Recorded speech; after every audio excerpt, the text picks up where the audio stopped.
Hello students, जो आज का हमारा टॉपिक होगा वो होगा can matter change it's state. क्या मैटर आपका अपनी स्टेट को क्या कर सकता है, चेंज कर सकता है। देखिए हमें पता है कि जो वाटर है हमारे पास इट एग्जिस्ट इन 3 स्टेट। किस किस के अंदर? सॉलिड के अंदर। आइस क्या है? सॉलिड है। वाटर आपका क्या आएगा? लिक्विड में आएगा, जो हम वाटर ड्रिंक करते हैं। और जो गैस होगा उसका क्या होगा आपके पास? Water vapour. ये आपका किस में है? गैसियस में। तो हमें पता है कि वाटर हमारा तीनों स्टेट के अंदर क्या करता है? एग्जिस्ट करता है। अब क्या है, what happen inside the matter during this change of state. मान लीजिए चेंज ऑफ स्टेट हो रहा है, आपका सॉलिड से लिक्विड के अंदर जा रहा है या लिक्विड से वेपर के अंदर जा रहा है, तो आपके पास वहां मैटर के अंदर क्या हो रहा है भाई, उसके पार्टिकल्स के अंदर क्या क्या चेंज हो रहा है। What happens to the particle of matter during change of state. Clear है? तो ये हम इसके अंदर चेक करेंगे। और how does this change of state takes place, और कैसे इस जो ये हम कह रहे हैं ना भाई मैटर अपनी स्टेट को चेंज करेगा, वो कैसे करेगा, क्या होगा उसके अंदर। अब बात करते हैं, सबसे पहले इसके ऊपर बात करेंगे इफेक्ट ऑफ टेम्परेचर की बच्चों, कि टेम्परेचर का क्या इफेक्ट होगा। देखिए हम सबसे पहले यहां डायग्राम बना देता हूं मैं। ये हमने एक स्टैंड लिया, यहां ये आपका ट्राइपॉड स्टैंड है, और यहां हमने क्या लगा रखा है बच्चों? एक बर्नर लगा दिया है। क्लियर? तो ये हमने यहां बर्नर लगा दिया है, और इस ट्राइपॉड स्टैंड के ऊपर हमने क्या ले रखा है? एक बिकर ले रखा है। इस बिकर के अंदर आपके पास क्या है? आपने आइस ले रखी है बच्चों। यहां से आप इसको कंटिन्यूअसली हीट दे रहे हैं, और यहां से एक क्या है? ग्लास रोड आपने इसके अंदर रखी हुई है, ग्लास रोड। और इसके अंदर आपने क्या लगाया हुआ है? थर्मोमीटर। जो थर्मोमीटर का बल्ब है ना नीचे वाला, थर्मोमीटर क्यों लगा रहे हैं? To check the temperature change. जो चेंज होगा टेम्परेचर के अंदर उसको चेंज करने, उसको चेक करने के लिए। तो आपका जो बल्ब होगा ना थर्मोमीटर का, जो नीचे का जो बल्ब होता है बच्चों, वो उसको क्या करेंगे? इसके अंदर डिप करेंगे। अब देखते हैं इसका टेम्परेचर का इफेक्ट क्या होगा। अब देखिए जैसे यहां से आपका टेम्परेचर क्या होता गया बच्चों? इंक्रीज होता गया सॉलिड का। तो क्या हुआ, जैसे ही आपने हीट देना स्टार्ट किया, किसको? आइस को। जैसे आइस को हीट मिली, टेम्परेचर उसका क्या हुआ? बढ़ गया ना। तो जैसे आपने सॉलिड का टेम्परेचर इंक्रीज किया, सॉलिड का टेम्परेचर इंक्रीज करते हुए क्या हुआ आपके पास? जो काइनेटिक एनर्जी है सॉलिड के पार्टिकल्स की, वो भी क्या होगी? इंक्रीज होगी। ये जो अप का एरो दिखा रहा हूं ना, इसका मतलब इंक्रीज। अगर मैं डाउन का एरो दिखाऊंगा उसका मतलब क्या होगा? डिक्रीज होगा। तो जैसे आपके पास काइनेटिक एनर्जी पार्टिकल इंक्रीज हो जाती है, तो ये बढ़ने से क्या होगा? आपके जो पार्टिकल्स हैं वो आपके क्या करना स्टार्ट कर देंगे? दे स्टार्ट्स वाइब्रेटिंग। जो आपके पार्टिकल्स हैं वो वाइब्रेट करना स्टार्ट कर देंगे, और वाइब्रेट करेंगे तो इसका मतलब अब उनकी जो स्पीड है वो भी क्या हो चुकी है? बढ़ चुकी है भाई। अब ज्यादा आपके क्या कर रहे हैं? वाइब्रेट करना स्टार्ट कर रहे हैं। क्यों? क्योंकि उनको एनर्जी मिल चुकी है बच्चों। और यही जो एनर्जी सप्लाई हुई है, किससे सप्लाई हो रही है? आपकी हीट की वजह से सप्लाई हो रही है। The energy supplied by heat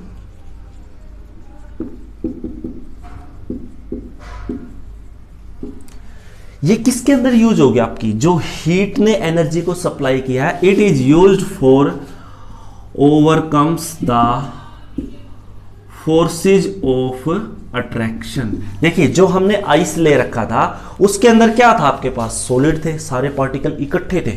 clear है? तो आपके क्या होगा, जैसे आपने उनको हीट दे दी, हीट देते ही क्या हुआ भाई? जैसे ही आपने हीट दी, उन सभी ने हीट को एब्जॉर्ब किया। हीट एब्जॉर्ब करते ही क्या हुआ? वो तेजी से वाइब्रेट करना स्टार्ट हो गए, स्पीड बढ़ गई, काइनेटिक एनर्जी भी बढ़ गई पार्टिकल्स की। क्लियर है? और वो काइनेटिक एनर्जी किससे बढ़ी है? जैसे जो हमने एनर्जी सप्लाई की है हीट के थ्रू, वो क्या करेगी? That will overcome the forces of attraction between the particles. Clear है? तो वही एनर्जी आपकी किसको ओवरकम करने में हेल्प करेगी? Forces of attraction between the particle. और लास्ट में आपके पास क्या होगा? जो पार्टिकल होंगे सॉलिड के अंदर, the particles leaves their fix position. तो वो अपनी फिक्स पोजीशन को क्या कर देंगे बच्चों? इजीली छोड़ देंगे। जैसे ही वो अपनी फिक्स पोजीशन को छोड़ेंगे, तो फिक्स पोजीशन छोड़ते ही क्या करेंगे? दे मूव्स फ्रीली। भाई अगर कोई चीज मैंने यहाँ अच्छे से उसको क्या कर रखा था, रोक रखा था, फिक्स करके रखा हुआ था, तो जैसे ही वो अपनी पोजीशन को छोड़ेगा तो इधर उधर भागना तो स्टार्ट करेगा ना। क्लियर है? तो क्या है आपके पास एक, ये इसी स्टेज को कह रहे हैं स्टेज विल रीच्ड, जहां पर क्या होगा आपके पास solid melts and converted into liquid. The stage will reached when solid melts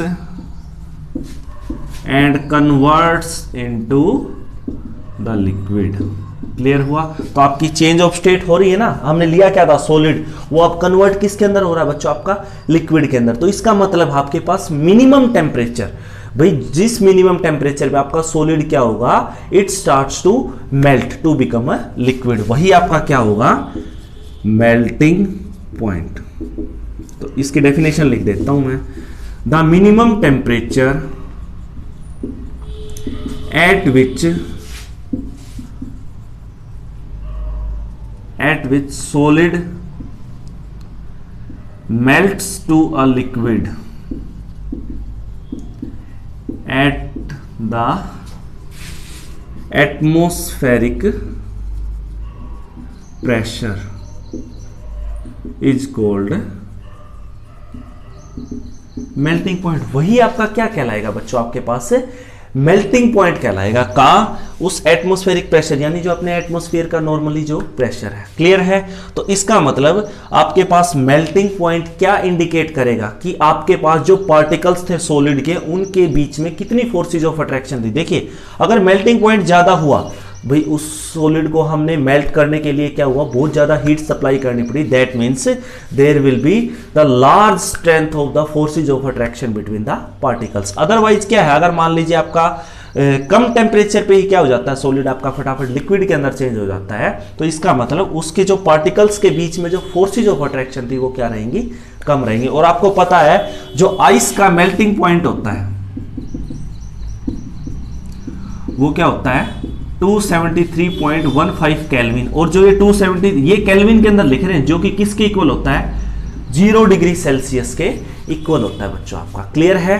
तो ये प्रोसेस क्या हुई आपकी, भाई सॉलिड को हम लिक्विड के अंदर चेंज कर रहे हैं, this process is known as fusion process. भाई अगर आपका कोई पूछे आपसे फ्यूजन प्रोसेस को डिफाइन करो, the change of state from solid to liquid, इसी प्रोसेस को क्या कहते हैं हम, फ्यूजन प्रोसेस। और ये क्या कहलाएगी अपने पास, फ्यूजन प्रोसेस कहलाएगी। अब एक बात है भाई, जब आपका सॉलिड मेल्ट हुआ तो क्या आपका टेम्परेचर जो था थर्मोमीटर के अंदर वो सेम रहा। भाई मैं पूछ रहा हूं कि जैसे यहां से आप हीट सप्लाई कर रहे हो इस आइस को, ये आइस आपकी क्या होगी, मेल्ट होगी। जैसे ही आपकी आइस मेल्ट होगी, क्या इस थर्मोमीटर के अंदर आपके पास कोई चेंज आया टेम्परेचर का। भाई अगर चेंज, देखिए यहां चेंज आएगा नहीं, जैसे ही आपकी मेल्ट होना स्टार्ट होगी ना बच्चों, तो जैसे ही आपकी मेल्टिंग स्टार्ट होगी, मेल्टिंग होते ही आपके पास क्या होगा, जो टेम्परेचर था वो कॉन्स्टेंटली 0 पे ही रहेगा, जब तक कि आपकी सारे की सारी क्या नहीं हो जाती है, मेल्ट नहीं हो जाती है। तो इसका भी तो कुछ ना कुछ रीजन बताना पड़ेगा ना कि why temperature does not rises even after we are giving continuously heat to this beaker. भाई आप कॉन्टिन्यूसली इस बीकर को क्या दे रहे हैं, हीट दे रहे हैं, लेकिन फिर भी आपके पास क्या नहीं हो रहा है, जो थर्मोमीटर है उसके अंदर टेम्परेचर राइज नहीं हो रहा है। तो इसका मतलब बच्चों वो हीट जा कहां रही है, वो हीट आपकी कहां जाएगी, that heat is used up by the, किसके थ्रू यूज होगी, भाई आपकी जो स्टेट चेंज होगी ना उसके अंदर यूज होगी, used up by the changing of state to overcome the forces of ATT लिख के छोड़ रहा हूं, अट्रैक्शन है ये, forces of attraction between the particle. जो आपके पार्टिकल के बीच में जो फोर्सेज होगी ना, उन्हीं को ओवरकम करने के लिए वो हीट क्या हो जाएगी आपके पास से यूज हो जाएगी बच्चों। क्लियर है? और जैसे ये हीट एनर्जी एब्जॉर्ब की आइस ने, तो भाई जैसे ये हीट एब्जॉर्ब की आइस ने, एब्जॉर्ब बाय आइस, तो वहां पर there is no rise in temperature. क्यों? क्योंकि वो हीट तो आपकी यूज हो चुकी है बच्चों। किसके अंदर यूज हो चुकी है? जो आइस वाले पार्टिकल्स थे उनके बीच में क्या था, जो फोर्सेज ऑफ अट्रैक्शन थी उनको तोड़ने के लिए ये वाली आपका जो हीट है वो क्या हो चुकी है, यूज हो चुकी है। क्लियर है? तो इसका मतलब आपकी ये वाली जो हीट है ये क्या हीट रहेगी, छिपी हुई हिडन हीट रहेगी। क्यों? क्योंकि टेम्परेचर के अंदर तो इसका शो हो ही नहीं रहा है अपने पास। क्लियर है ना? तो इसीलिए इस हीट को हिडन होने की वजह से क्या कहते हैं, लेटेंट हीट बोलते हैं बच्चों। लेटेंट का मीनिंग क्या होता है आपके पास, हिडन ही होता है। क्लियर है? तो अगर कोई आपसे पूछे what do you mean by latent heat of fusion,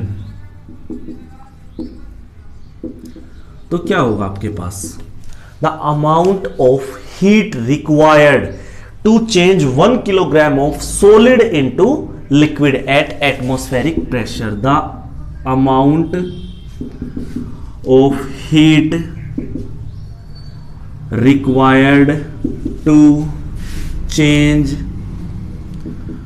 1 kg of solid into liquid at atmospheric pressure, तो उसी हीट को हम क्या नाम देंगे, लेटेंट हीट ऑफ फ्यूजन।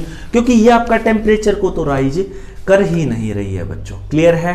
तो आपके पास क्या होगा, लेटेंट हीट ऑफ फ्यूजन की डेफिनेशन आ चुकी है। पीछे मेल्टिंग पॉइंट क्या ही थी, तो आपके जो पार्टिकल्स होंगे 0 डिग्री, देखिए एक तो पार्टिकल्स होंगे आपके पास 0 डिग्री पे वाटर के, पार्टिकल्स ऑफ वाटर का 0 डिग्री पे, 0 डिग्री सेल्सियस। एक क्या होंगे आपके पास, particle of ice 0 degree Celsius पे। क्या आप बता सकते हैं इन दोनों के अंदर किसकी एनर्जी ज्यादा होगी, इस वाले पार्टिकल्स की ज्यादा होगी या इस वाले की होगी? देखिए बच्चों, आइस की नहीं होगी, क्योंकि हमने आइस को जैसे ही हीट दी है तो आपका वाटर के अंदर चेंज हो गया, और वाटर वाले पार्टिकल क्या कर रहे हैं, फ्रीली मूव कर रहे हैं, लेकिन आइस वाले पार्टिकल फ्रीली मूव नहीं कर रहे थे। तो इसका मतलब इनके पास एनर्जी ज्यादा है, तो more energy of particles of water. तो आपके जो वाटर वाले पार्टिकल्स होंगे उनके पास क्या मिलेगी, आपको एनर्जी ज्यादा मिलेगी। क्लियर है? अब बात करते हैं, या तो आपने क्या ले रखा था, आइस ले रखी है बच्चों।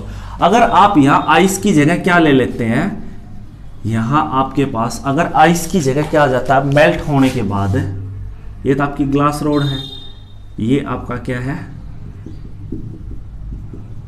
अब आप आइस की जगह क्या ले रहे हैं बच्चों, you are taking water. Clear है?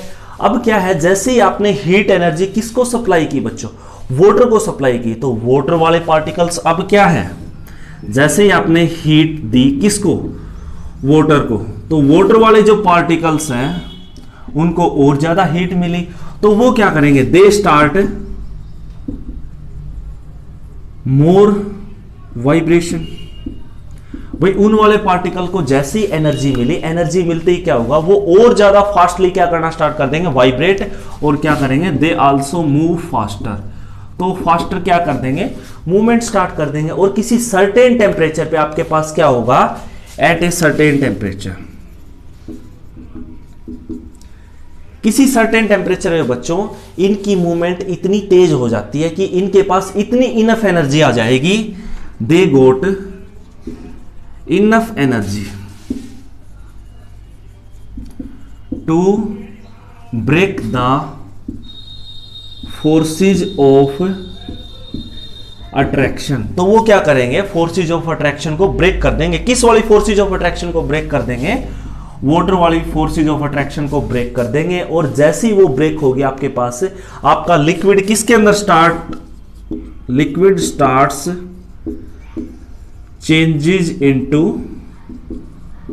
वेपर। तो आपका वहां पर लिक्विड किसके अंदर स्टार्ट हो जाएगा, वेपर के अंदर चेंज होना स्टार्ट हो जाएगा। और बच्चों इसी सर्टेन टेम्परेचर को हम क्या नाम देंगे, बीपीटी, यानी बॉइलिंग पॉइंट। क्लियर है? The temperature at which a liquid start boiling, भाई द टेम्परेचर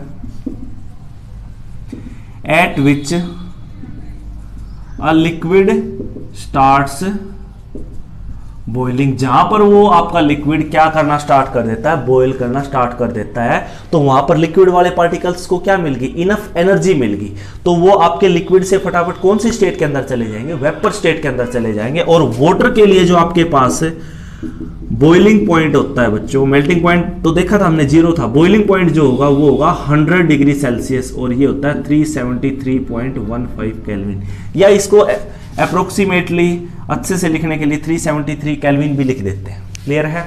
तो इसका मतलब आप सेम इसी तरह से आपने जब देखा कि 100 डिग्री टेम्परेचर आ चुका है, तो आपका वाटर क्या है, बॉयल होना स्टार्ट हो चुका है, तो अब भी यहां पर टेम्परेचर बढ़ना बंद हो जाएगा बच्चों। तो इसका मतलब वो क्या है आपका, वो वाली हीट किसके अंदर यूज होगी, to overcome the forces of attraction के अंदर यूज होगी। तो आप इसी तरह से किसको डिफाइन कर सकते हैं, लेटेंट हीट ऑफ वेपराइजेशन को डिफाइन कर सकते हैं बच्चों। क्लियर है? तो यहां से लेटेंट हीट ऑफ वेपराइजेशन क्या हो जाएगा, the amount of heat required to change 1 litre of liquid into gas. Clear है? तो ये आपके पास क्या हो जाएगा, लेटेंट हीट ऑफ वेपराइजेशन। जैसे आपने क्या किया, सॉलिड ले रखा है आपने, उसको आपने हीट कर दिया, वो किसके अंदर आ गया, लिक्विड के अंदर आ गया। तो लिक्विड को अगर हीट करेंगे तो वो किसके अंदर आ जाएगा आपका, गैस लिख लीजिए, गैस के अंदर आ जाएगा। अगर इसको आप कूल कर रहे हैं तो वापस लिक्विड में आ जाएगा, इसको अगर आप कूल कर रहे हैं तो वापस ये किसके अंदर आ जाएगा, आपका सॉलिड के अंदर आ जाएगा बच्चों। क्लियर है? अब क्या है, हमने तो क्या देखा, सॉलिड से लिक्विड, लिक्विड से गैस। तो अगर हम क्या देखते हैं, मान लीजिए आपके पास क्या आ जाए, कोई ऐसा सब्सटेंस है जो डायरेक्टली आपका किसके अंदर चेंज हो जाए बच्चों, सॉलिड से गैस या फिर गैस से सॉलिड के अंदर चेंज हो जाए without changing into liquid state. ऐसे भी हमारे पास क्या होते हैं, कुछ एक सब्सटेंस होते हैं जो कि आपका सॉलिड से डायरेक्ट किसके अंदर जाते हैं बच्चों, गैस के अंदर जाते हैं विदाउट गोइंग इनटू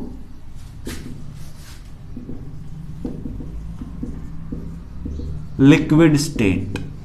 क्लियर है? तो आपके पास क्या आएंगे, without going into liquid state क्या आ जाएंगे आपके पास, वो डायरेक्टली किसके अंदर चले जाएंगे, गैस के अंदर चले जाएंगे, या फिर गैस से क्या हो जाएंगे आपके पास से सॉलिड के अंदर आ जाएंगे। क्लियर है? तो अब हम देखते हैं कि ऐसे कौन से होंगे हमारे पास। देखिए बच्चों, हम जैसे लेते हैं अमोनियम क्लोराइड लेते हैं। क्लियर है? मैं क्या कह रहा हूं, अमोनियम क्लोराइड ले लिया आपने, ये ट्राइपॉड स्टैंड होता है। अब इसको यहां से क्या करेंगे, हम हीट प्रोवाइड कर रहे हैं, यहां से हीट प्रोवाइड किया हमने, यहां चाइना डिश ले ली, इसके अंदर हमने क्या ले रखा है, अमोनियम क्लोराइड ले रखा है। इसके ऊपर हमने एक इन्वर्टेड फनल रखी हुई है बच्चों, जो इसको अच्छे से क्या कर रही है, कवर कर रही है इस चाइना डिश को। इन्वर्टेड फनल जो हम ले रहे हैं, और यहां हमने कॉटन प्लग लगाया हुआ है भाई, रुई का टुकड़ा हमने यहां लगाया हुआ ताकि यहां से जो भी हमारे पास सब्सटेंस आए वो बाहर ना जाए। क्लियर है? और हमने यहां अमोनियम क्लोराइड को अच्छे से क्रश करके इसके अंदर चाइना डिश के अंदर डाला हुआ है। अब इसके ऊपर हमने ये क्या है, इन्वर्टेड फनल, उल्टी करके रख दिया है हमने फनल को।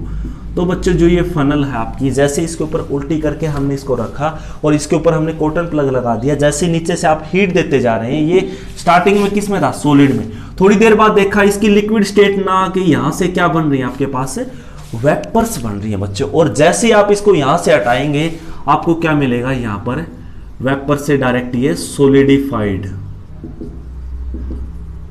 Ammonium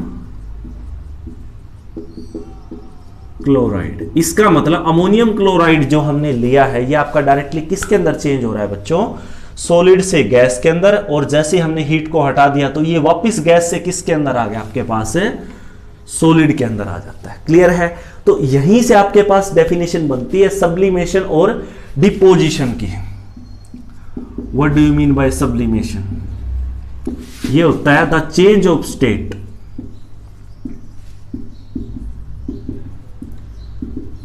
directly from solid to gas. इसी चेंज ऑफ स्टेट की जो प्रोसेस होती है उसको क्या कहते हैं, सब्लिमेशन कहते हैं। अब बात करते हैं डिपोजिशन की। तो डिपोजिशन कौन सी होगी, द चेंज ऑफ स्टेट